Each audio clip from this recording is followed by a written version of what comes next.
Faransa za ta janye sojojinta a yakin Sahel.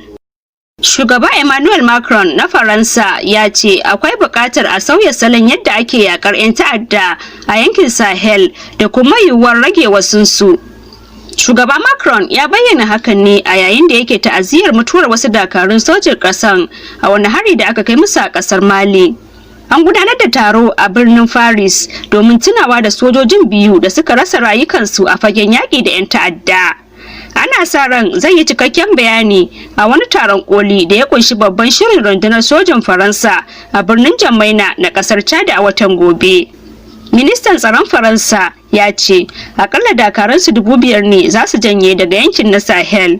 Tun a shekarar 2013 ne sojin Faransa a kasar Mali kafin daga bisani a wani mataki na tabbatar da ƙarin tsaro a yankin suka bazu har zuwa ƙasashen Chadi da Niger da Burkina Faso da kuma Mauritania.